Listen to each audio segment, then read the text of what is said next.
Good evening everyone. MS education में आपका हार्दिक स्वागत।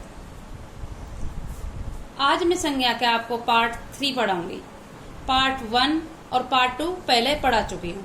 पार्ट 1 में मैंने पढ़ाया था संज्ञा किसे कहते हैं, संज्ञा का शाब्दिक अर्थ क्या होता है, संज्ञा के कितने वेद होते हैं, और पहले पार्ट में संज्ञा के प्रथम वेद व्यक्तिवाचक संज्ञा के बारे में बताया और उनके एग्जाम्पल समझा देते। पार्ट 2 में जातिवाचक संज्ञा किसे कहते हैं, जातिवाचक संज्ञा के भेद विस्तार रूप से मैंने आपको पार्ट 2 में समझा रखे हैं।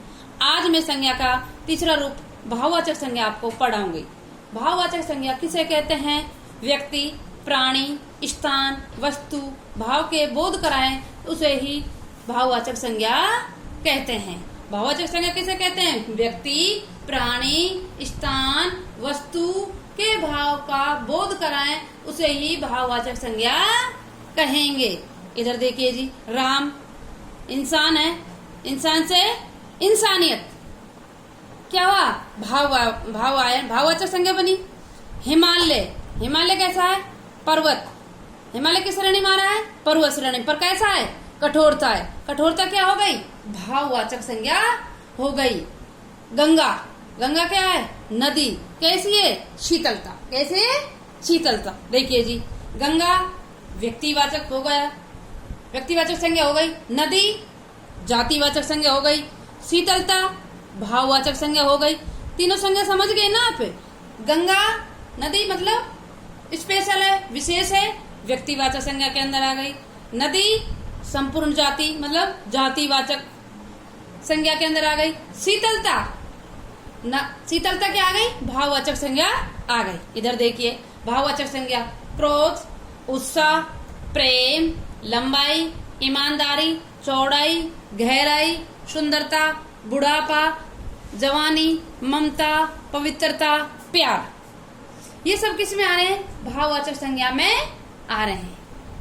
इधर देखिए, भाववाचक संज्ञा के कितने प्रकार के होते हैं। भाववाचक संज्ञा नहीं, भाव 2 प्रकार के होते हैं, एक व्यक्ति भाव, एक अव्यक्त भाव। जिस भाव को बता सके, जैसे लंबाई हम नाप के बता सकते हैं, इसकी 10 फीट लंबाई है। गहराई, चौड़ाई, तो कैसे हो गए, व्यक्त भाव। दूसरा कौन सा है, अव्यक्त भाव। भाव के 2 प्रकार थे ना, व्यक्त भाव और अव्यक्त भाव। व्यक्त भाव समझ गए, जिसको हम व्यक्त कर सकते हैं, बता सकते हैं, बोल सकते हैं।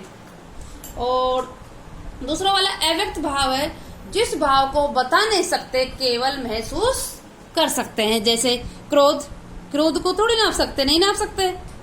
प्यार, उत्साह, दया, मानवता, जवानी, बुढ़ापा, घृणा, इन सबको क्या करते हैं हम, अव्यक्त, मतलब इनको हम बता नहीं सकते हैं। समझ गए। अब देखिए, भाववाचक संज्ञा 2 प्रकार की होती है।